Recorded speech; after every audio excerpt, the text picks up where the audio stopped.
지구상에는 많은 나라가 있습니다. 유엔 통계에 의하면은 240개국 정도로 알려져 있습니다. 그리고 역사적으로도 보면은 어느 지역이든지 한때 번성했던 나라가 또 주변 나라들까지 침략해서 통합을 하고 제국을 이루었던 나라도 사실 없어지지 않는 나라가 없습니다.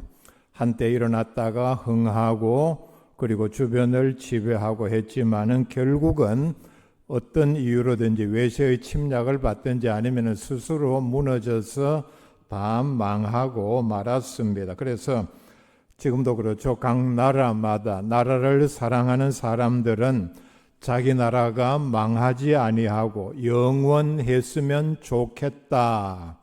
그 다음에 영원하기를 희망하고 그렇게 생각을 합니다. 그런데 이런 생각이 대표적으로 보면은 각 나라마다 있는 노래, 국가에 그대로 잘 담겨져 있습니다.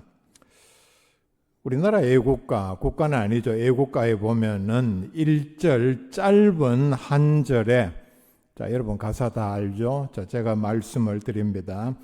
동해물이 마르고 백두산이 딸토록 풀이하면은 동해물이 다 마르고 백두산이 다 따라 없을 때까지 하나님이 보호하사 우리나라 만세, 참 굉장히 긴 우리나라가 영원히 지속이 되었으면 좋겠다 하는 염원을 이 짧은 가사에 담고 있습니다.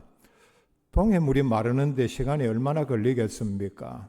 백두산이 다 따라 없어질 때까지. 이게 뿐만이 아니죠. 그 뒤에 보면은 무궁화, 즉 끝이 없이 피는 꽃이 삼천리에 가득 차라. 이것도 우리나라가 영원하기를 지속하기를 바라는 마음입니다. 그리고 대한 사람 대한으로 길이 보전하세. 자, 이 짧은 가사에 보면은 영원이라는 말을 5번이나 담고 있습니다. 일본 국가인 기미가요도 마찬가지입니다. 가사는 굉장히 짧습니다. 왕의 시대는 8,000년도 아닌 8,000대에 문자적으로 하면은 한 세대를 25년으로 잡으면은 20만 년 동안 조약돌이 바위가 되어 이끼가 낄 때까지, 조약돌이 커진다고 보면은 점점 더 커져서 바위가 되어 그 바위에 이끼가 낄 때까지 계속 되시기를 바랍니다. 미국 국가는 가사도 굉장히 길고 어렵고 부르기도 어렵습니다. 한마디로 요약을 하면은 자기 나라 국기인 성족이여 영원하라입니다. 영국 국가의 1절 마지막 구절은 하나님이여 우리 왕으로 영원히 통치하게 하소서입니다. 간단하게 몇 나라만 예를 들어 드렸는데 공통점이 뭡니까? 모두가 다 자기 나라가 영원히 지속되고 그 영광을, 그 권세를 주변 나라들에 비해서 계속해서 누리기를 원하는 염원이 담겨져 있습니다. 그렇지만은 지구상의 영원한 나라는 절대로 없습니다. 우리나라만 예를 들어 보면은 우리나라는 지정학적 위치 때문에, 즉 중요한 길목에 놓여 있어서 주변 나라들의 항상 침략의 대상이 되었습니다. 그리고 약한 것이 문제가 되죠. 위치도 그런데다가. 그래서 중국에서 새로운 나라가 들었을 때마다 늘 침략을 당했습니다. 우리가 잘 아는 사실, 인정하기를 꺼려해도 연속극에 보면은 고대 옛날 그 조선시대 드라마를 보면은 늘 보면은 세자를 책봉할 때마다 사신을 중국 황제에게 보내서 허락을 받아야만 했습니다. 얼마나 안타깝고 처량한 신세입니까? 자기 나라의 세자를 책봉하는데 왜 남의 나라 가서 엄청난 선물을 주고 긴 시간 걸려서 기다렸다가 허락을 받아야 합니까? 그리고 멀리 떨어진 바다를 사이에 두고도 일본으로부터 결정적인 그런 침략을 받았습니다. 늘 외세에 시달렸다는 얘기입니다.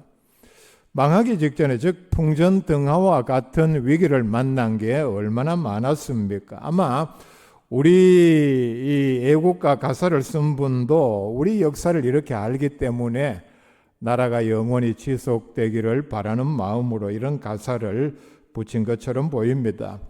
다니엘서 2장에 나오는 바벨론 대제국의 느부갓네살 왕이 꿈에 본 신상의 이야기는 이 세상에는 그 당시에도 그리고 앞으로도 망하지 않는 영원한 나라가 없다는 사실을 분명히 말씀을 하고 있습니다.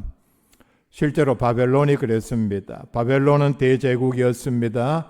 그 당시로 보면은 망하지 않을 것 같았지만은 이내 페르시아에 의해서 망했고 그 페르시아도 알렉산더가 다스리는 그리스에 의해서 망했고 유명한 얘기가 있죠. 알렉산더는 아마 인디아까지 점령을 하고 아마 그 당시로서는 예수님 전 300년 전이기 때문에 여기가 바로 지구의 끝이다. 내가 여기를 점령했으면 더 이상 지구상에는 점령할 나라가 없다. 더 이상 이제 내가 싸울 의미도 점령할 나라도 없어졌다. 통탄을 했다는 얘기가 있습니다.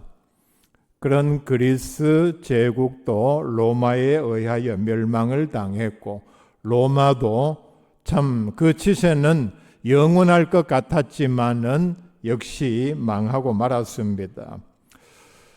성경에 나오는 대제국들이 있습니다. 처음 나오는 제국은 바로 애굽, 이집트입니다. 엄청난 제국을 이루었죠. 그런데 그 이집트가 어떻게 되었습니까? 결국은 망했고 근대사에서는 섬나라인 작은 나라 영국의 식민지 지배를 한참 받았고 영국뿐만 아니라 세계 유명한 박물관에 가보면은 이집트로부터 빼앗아온 많은 유물들이 있습니다.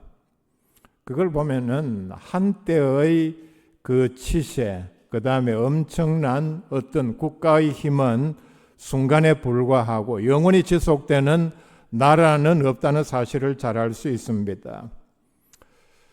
지금도 남아있는 피라미드 참 엄청난 건축물입니다. 이게 언제 지어졌느냐를 아시면 더 놀랄 일입니다. 지금으로부터 4,000년에서 4,700년 사이에 지어진 엄청난 건물입니다. 일일이 설명할 시간이 없는데 그 내부, 그 다음에 그 만든 과학적 원리, 그 속에 담겨져 있는 어떤 기술적인, 과학적인 원리들까지 알면은 더더욱 놀랄 일입니다. 어떻게 지금부터 4,000년 훨씬 전에 이런 과학적인 원리가, 그런 기술적인 원리를 가지고 이런 엄청난 건축물을 만들었는가?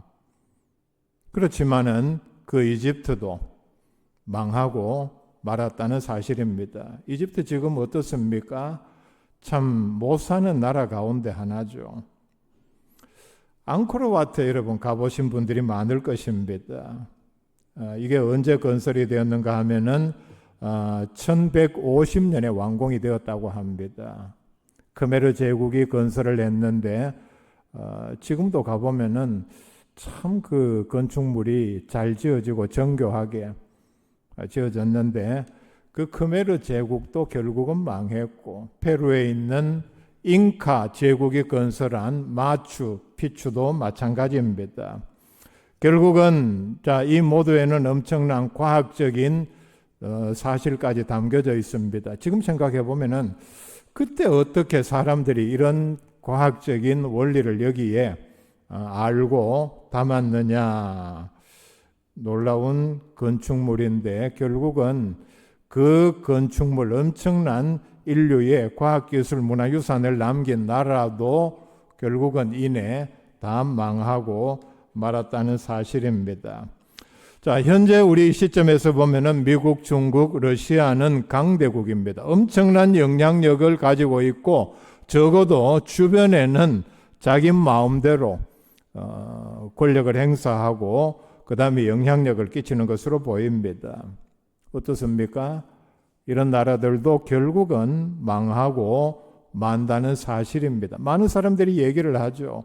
미국은 지금 점점 쇠퇴해져 가고 있는 상황이다. 이걸 부정하는 사람은 아무도 없습니다. 과거에도 그렇듯이 앞으로도 망하지 않는 영원한 나라는 없을 것입니다.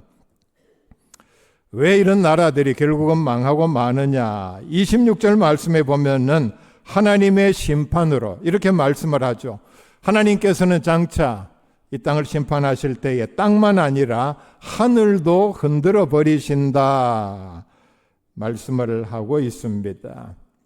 근데 하나님의 말씀을 성경에 나오는 여러 많은 또 예수님께서 말씀하신 마태복음 24장 말씀을 적용하기 이전에 이미 인간 스스로 이 땅에 만들어 놓은 핵무기로 스스로 자멸하는 날이 분명히 올 것이다. 현재 지구상에 있는 핵무기의 숫자는 감축을 하고 줄이고 제재를 하고 억제를 해서도 14,000개 이상 있는 것으로 알려져 있습니다. 지금 만들어 놓은 핵무기는 대도시에 하나만 터뜨려도 대도시는 전체가 다 파멸하는 것으로 그 위력이 알려져 있습니다. 이게 14,000개가 한꺼번에 다 터진다고 생각을 해보면은, 그리고 핵무기에 대해서 아는 사람들이 가장 두려워하는 상황은 바로 이런 핵무기들이 테러리스트의 손에 들어가는 일입니다.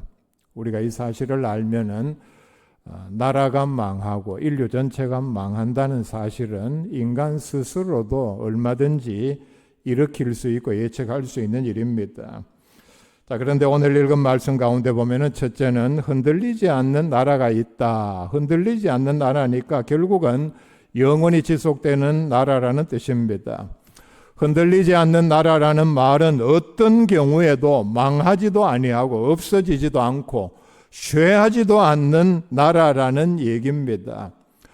망한다, 쇠한다. 우리가 나라에 적용할 때 이미 역사에서 그 사실을 잘 알고 있습니다.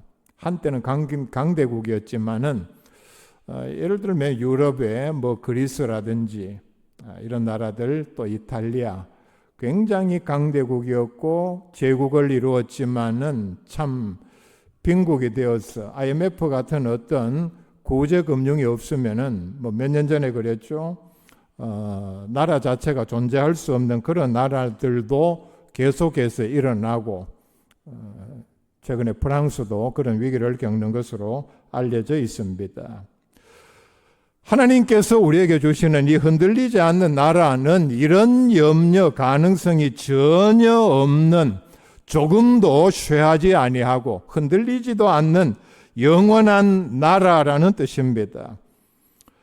최후에 보면은 하나님의 통치가 실현되는 나라를 말을 합니다. 그리고 하나님께서 우리 그리스도인들에게 주어지는 하나님의 선물을 뜻합니다. 예수님께서 오실 때에 장차 이 땅에서 완성될 영원한 하나님 나라를 가리킵니다. 그런데 우리가 바로 이 영원한 하나님의 나라를 받았다 말씀을 합니다. 이 나라는 우리가 이미 과거 역사에서 보듯이 세상 나라들처럼 전쟁이나 천재지변으로 흔들리거나 망하는 나라가 절대로 아닙니다. 그리고 하나님께서 우리를 위하여 예비하신 나라입니다. 요한복음 14장 2절과 3절에 내가 너희를 위하여 거처를 예비하러 가노니 이 거처를 예비하면은 다시 와서 너희를 데리고 가서 거기에 있게 하리라. 예수님께서, 즉 하나님께서 우리를 위하여 예비하시는, 지금도 예비 중에 있는 나라라 말씀을 합니다. 마태복음 25장 34절에 이 나라에 들어가는 사람들에게 이렇게 말씀을 합니다. 저와 여러분들이 들을 말입니다. 내 아버지께 복받을 자들이여 나와 창세로부터 너희를 위하여 예비된 나라를 상속받으라. 엄청난 말씀을 합니다. 여러분, 이 말을 하나님께서 우리에게 주시는 이 복을 상상이나 할 수 있습니까? 나라를 상속받으라. 여러분, 어떤 나라를 상속받고 싶습니까? 누가 준다면은 뭐 미국이나 중국까지는 갈 것도 없이 아무리 작은 나라라도, 스위스는 우리나라의 경상남북도만한 땅입니다. 이거 하나라도 누가 준다면은 엄청난 복이죠. 제가 알기로 여러분들 중에 땅 한 평도 없는 분들이 계시죠. 여러분, 그렇다고 뭐 이 땅에는 엄청난 부자들도 많은데 여기에 마음 상할 이유 전혀 없습니다. 하나님께서 우리를 위하여 예비하신 영원한 나라를 상속받으라. 여러분, 이 복이 여러분들에게 넘치기를 바랍니다. 요한계시록 3장 21절에 이기는 그에게는 내가 내 보좌에 함께 앉게 하여 주기를, 내가 이기고 아버지 보좌에 함께 앉은 것과 같이 하리라. 천국에서, 영원한 나라에서, 흔들리지 않는 나라에서 우리는 예수님하고 같은 자리에 앉는다는 뜻입니다. 여러분, 세상 어디에 가서 자리 때문에 마음이 불편하고 언짢은 적 없습니까? 저는 비행기를 탈 때마다 기분이 언짢습니다. 이거 오래 타면 불편하고 괴롭고 힘들고 참 지겹고 허리가 비비틀리고. 근데 보면은 좋은 자리에 앉아가는 사람들이 있죠. 사실은 뭐 불만을 가질 필요는 없죠. 뭐 제가 선택해서 싼 자리를 얻었는데, 아니면은 또 어떤 사람들은 어떤 행사에 가서 자기 자리가 서열상 밀려서 뒤로 있다고 그냥 돌아가 버리는 사람도 있고, 사람들은 자리에 민감하다는 얘기입니다. 근데 예수님께서 놀라운 약속의 말씀을 하셨습니다. 천국에 가면 우리는 예수님과 같은, 하나님과 같은 자리에 앉는다. 여러분, 참 이 영광, 이 은혜, 이 감사한 일은 우리가 그 자리가 어떤 자리인지 도저히 말로 설명을 할 수가 없습니다. 그래서 두 번째 단계로 나아갑니다. 은혜를 받자 말씀을 합니다. 은혜를 받자, 이 말은 두 가지 뜻이 있습니다. 하나님께서 이미 우리에게 은혜를 주셨는데 이 은혜를 놓치지 않게 잘 붙잡자라는 뜻이 있습니다. 하나님께서 우리에게 주신 은혜를 우리가 그 가치를 알고 이 은혜를 주시기 위해서 하나님께서 얼마나 희생하셨고 우리를 얼마나 사랑하는 가운데 주어졌다는 사실을 내가 잘 안다면은 확실하게 내 것으로 붙잡아 두어야 한다는 뜻입니다. 하나님의 나라를 선물로 받았기 때문에 심판을 자초하는, 우리가 믿음 생활을 잘못해서 죄가 되는 배교 행위를 한다든지 하나님의 은혜를 거부하는 죄를 범하지 말고 받은 은혜를 굳게 붙들 것을 우리에게 말씀을 합니다. 우리는 매일매일의 믿음 생활을 통해서 내가 성경을 읽고 기도하는 가운데 하나님의 은혜의 가치를 깨닫고 잘 간직을 해야 합니다. 잘 지켜야 한다는 뜻입니다. 세상에서도 그렇게 많은 말을 하죠. 어떤 자리, 어떤 권력, 명예, 돈도 마찬가지입니다. 벌기보다 더 힘든 것이 지키는 일이라 그랬습니다. 운동 경기를 잘해서 챔피언 되는 것도 마찬가지입니다. 챔피언 되는 것보다 그 자리를 지키는 것이, 과거에 보면 우리나라 유명한 운동선수 가운데 참 챔피언은 됐는데 그 뒤에 처신을 잘못해가지고 절제하지 못해서 굉장히 쉽게 어처구니 없게 타이틀을 빼앗겨 버린 예가 굉장히 많습니다. 우리가 받은 가장 큰 은혜는 선물로 받은 구원입니다. 물론 하나님께서 우리를 하나님의 아들로 구원하시고 우리가 죄를 지었다고 부족하다고 해서 중간에 빼앗는 일은 취소하는 일은 없습니다만, 그러나 우리가 하나님 앞에서 지켜야 할 믿음의 본분은 하나님께서 베풀어 주신 구원의 은혜를 잘 간직하고 지켜야 합니다. 함께 천국에 들어가자는 그런 권면의 말씀입니다. 은혜를 받자 했는데 왜 은혜를 받아야 하는가? 하나님의 은혜가 아니면 우리가 어떤 공로로도 구원을 얻을 수 없기 때문입니다. 또 하나, 은혜가 아니면 잠시라도 살 수 없는 사람이기 때문입니다. 오늘 찬양대 찬양 가사에 나오듯이 모든 것이 다 은혜입니다. 구원을 받은 것도, 구원받은 그 신분, 하나님의 자녀됨을 잘 유지하는 것도, 이게 내가 어떤 정신을 차리고 성경을 읽어서 그대로 해서 내가 잘해서 그렇게 얻고 유지하는 것이 아니라는 얘기입니다. 하나님의 나라를 얻는 것도, 잃지 않고 간직하는 것도 다 하나님의 은혜로만 가능하기 때문입니다. 마태복음 5장에 보면은 예수님께서 말씀하신 8복, 8가지 복이 나옵니다. 근데 보면은 중요한 것 3절과 10절에 나오는 이 복이 특별히 하나님께서 은혜로 우리에게 천국을 주셨다 말씀을 합니다. 오늘 말씀에 대입을 하면은 하나님께서 우리에게 은혜로 흔들리지 않는 나라를 주셨습니다. 심령이 가난한 자는 복이 있나니 천국이 그들의 것임이요. 심령이 가난한 자들에게 하나님께서는 천국을 우리에게 주셨다. 뒤에 나오는 10절 말씀입니다. 의를 위하여 박해를 받은 자는 복이 있나니 천국이 그들의 것임이라. 이미 천국이 그들에게 주어졌고 천국이 그들의 것임이라 말씀을 합니다. 은혜를 붙잡고 또 하나 잘 지키고 계속해서 우리는 받은 은혜를 누려야 합니다. 히브리서 4장 16절에 그러므로 우리는 긍휼하심을 받고 때를 따라 돕는 은혜를 얻기 위하여 은혜의 보좌 앞에 담대히 나아갈 것이니라 말씀을 합니다. 중요한 말씀을 하는데요. 바로 우리가 하나님께서 은혜를 주시겠지, 알아서 주시겠지, 나는 하나님의 자녀니까 답답하면은 마치 부모가 자녀에게 그렇게 하듯이 주시겠지.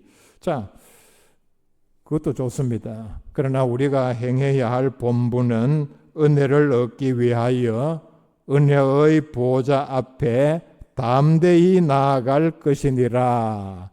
담대히 나아가라 말씀을 합니다. 여러분, 하나님 앞에 은혜를 구하는 일에는 양보할 필요도 없고 점잔 뺄 필요도 없고 체면 차릴 필요도 없습니다. 따라합시다. 담대히.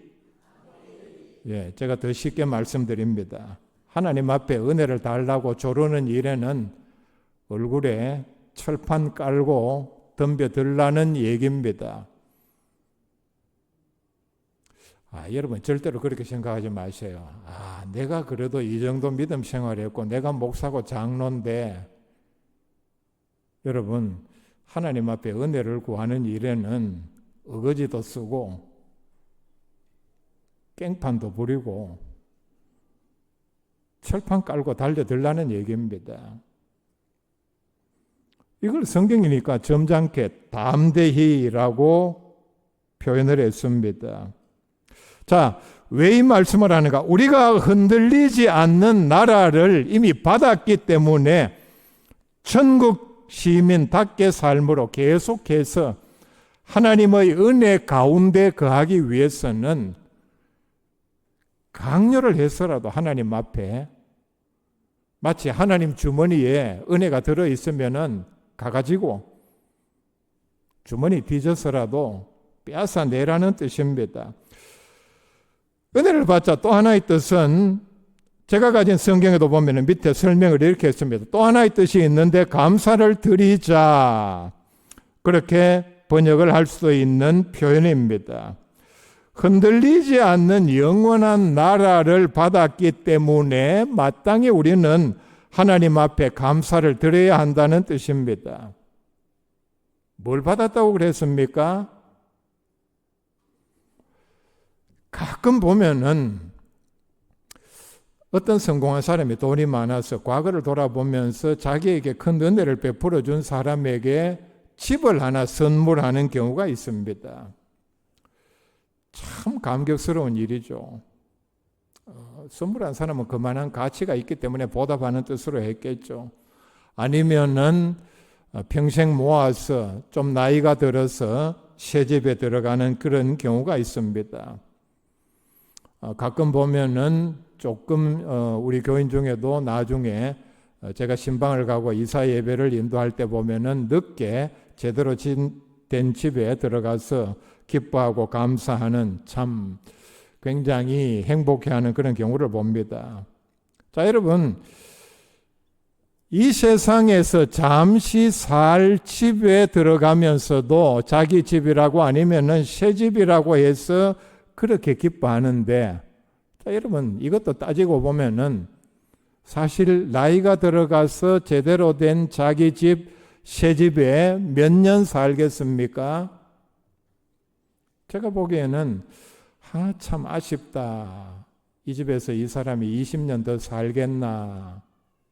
이런 경우도 있고, 그 다음에는 결국은 그 집도 20, 30년 되면은 헌집이 되고 맙니다. 그런데 마땅히 우리는 이런 엄청난 흔들리지 않는 나라를 내 공로 없이 하나님으로부터 선물로 받았기 때문에 하나님 앞에 설 때까지, 아니 더 나아가서 천국에서는 보면은 유일하게 계속하는 일이 있는데 하나님 앞에 감사의 찬양을 드리는 일입니다. 그럴 수밖에 없겠죠. 이거는 뭐 누가 명령 안 해도 천국에 와 보니 영원히 하나님 앞에 감사의 예배를 찬양을 드릴 수밖에 없다는 얘기입니다. 그러니까 우리가 하나님 앞에 감사를 드리는 것은 하나님 앞에 설 때까지 드려도 전혀 부족함이 없다는 말씀입니다. 세 번째 나아가서, 자, 이런 은혜를 받았기 때문에 이제는 하나님을 기쁘시게 섬길지니 명령을 합니다. 흔들리지 않는 나라를 받은 성도들의 마땅한 의무입니다. 하나님을 섬기는 가장 중요한 믿음의 자세는 경건함과 두려움입니다. 자, 왜 이 말씀을 하는가? 성경에도 그런 예들이 많이 나옵니다. 하나님의 일을 외적으로 보면은 열심히 할 수도 있습니다. 얼마든지.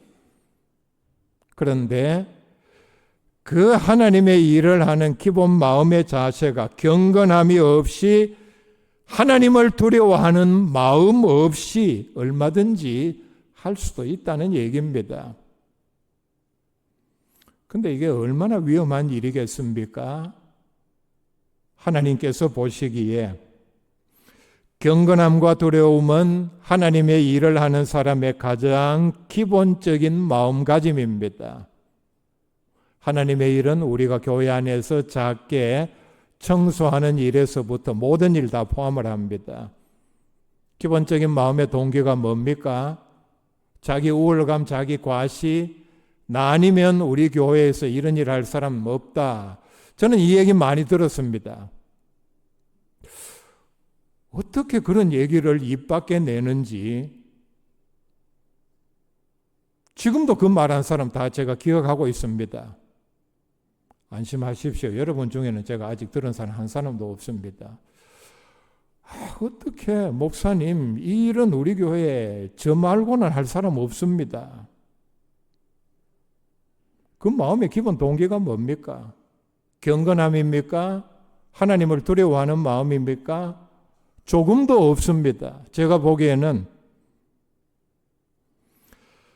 경건함과 두려움은 하나님의 위대하심과 자신의 비천함을 깨닫고 장차 있을 하나님의 심판을 깨닫고, 자, 그렇다면은 하나님을 섬기는 우리의 당연한 마음의 자세입니다. 이런 엄청난 은혜를 받았는데 나 아니면은 이런 일 할 사람 없다. 내가 이 일 하는데 적어도 사람들이 나한테 그렇게 말하면 안 되지. 이건 절대로 하나님께서 보시기에 하나님의 일을 하는 자세가 아닙니다. 경건함과 두려움은 그리스도인의 믿음의 대표적인 특성입니다. 두려움은 하나님을 생각만 해도 공포에 질린다 그런 뜻이라기보다는 존중하는 마음입니다. 하나님의 일을 할 때에 작은 일 하나도 하나님을 소중히 존중히 여기는 마음으로 해야 한다. 경건은 거룩함 또는 하나님을 닮은 모습입니다. 우리는 조금 믿음이 성숙했다면은 불신자들이 봐도 또 그리스도인들이 봐도 그 사람을 보고서 저 사람에게서는 하나님을 닮은 모습이 드러나는구나 하게 해야 합니다. 왜냐하면은 하나님의 자녀는 하나님을 닮게 되어 있습니다. 그리고 하나님의 명령은 하나님을 닮으라 말씀을 합니다. 자녀들을 보면은 부모를 알 수 있다 그랬죠. 그런 말들을 많이 합니다. 자녀들이 하는 걸 보고 이 부모는 이런 사람이겠구나. 물론 잘못 가르치는 부모는 없을 것입니다. 그렇지만은 외모라든지 하는 행동, 말 이런 게 자녀는 부모를 반영하게 되어 있다는 얘기입니다. 성경에 보면은 하나님을 두려워하라는 말씀이 많이 나옵니다. 고린도후서 7장 1절에 그런즉 사랑하는 자들아 이 약속을 가진 우리는 하나님을 두려워하는 가운데서 거룩함을 온전히 이루어 육과 영의 온갖 더러운 것에서 자신을 깨끗하게 하자. 자, 가장 기본적인 마음의 자세는 믿음 생활에서 하나님을 두려워하는 가운데서 거룩함을 이루고 우리의 모든 삶을 깨끗하게 할 수 있다. 출애굽기 18장에 보면은 하나님께서 모세에게 명령하셔서 모세를 돕는 조력자, 천부장, 부하가 1000명의 사람, 백부장을 뽑는 가장 중요한 기준은 바로 하나님을 두려워하는 사람이라는 조건을 달았습니다. 하나님을 두려워하는 것은 바로 하나님의 사람의 가장 중요한 자격입니다. 대표적으로 그 다음에 반대로 악인의 대표적인 속성은 하나님을 두려워하지 않는 데 있습니다. 우리나라만 봅시다. 죄를 짓는 사람 자기 마음대로.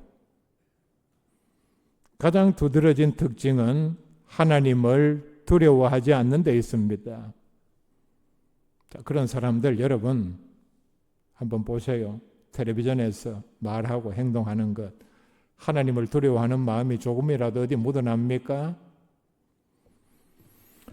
네 번째, 하나님은 소멸하는 불이시다. 불이시기 때문이다. 소멸, 태워서 없애는 불이라는 뜻입니다. 우리말 번역에는 없지만 원어에는 왜냐하면이라는 말이 들어가 있습니다. 그 왜냐하면이라는 말은 바로 28절 뒷부분입니다. 경건함과 두려운 마음으로 하나님을 기쁘게 섬길지니 왜냐하면은 하나님은 불로 다 심판하는 분이시기 때문이다. 불은 바로 하나님의 심판을 상징을 합니다. 히브리서 10장 27절에 이렇게 말씀을 합니다.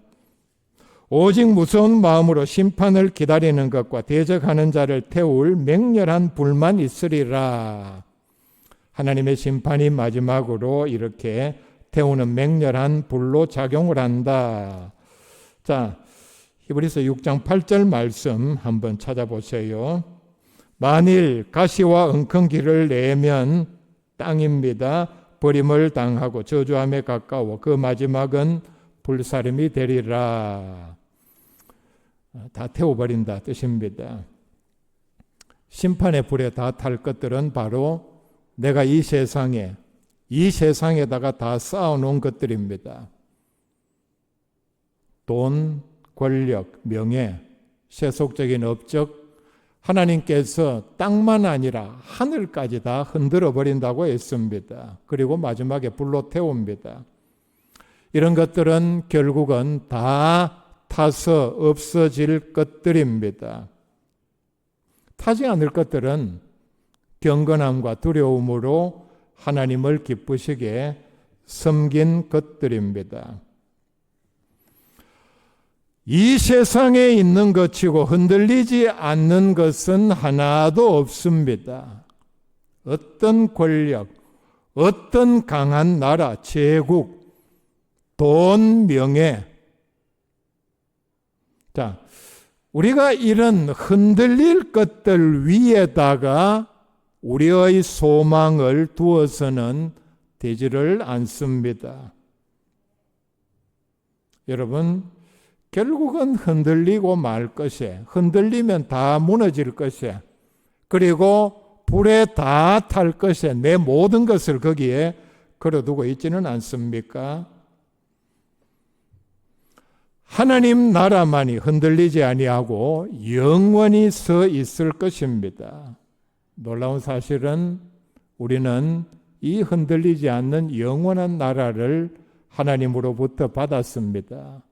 아직 완성은 되지를 아니했습니다. 그렇기 때문에 세상이 어떤 일 때문에 흔들린다고 해서 우리는 두려워할 필요가 전혀 없습니다. 흔들리지 않는 나라를 받은 사람이 세상 일에 흔들리고 두려워한다는 게 말이 됩니까? 바로 이런 백성이기 때문에 감사하며 하나님을 기쁘시게 하는 주의 백성들 다 될 수 있기를 바랍니다.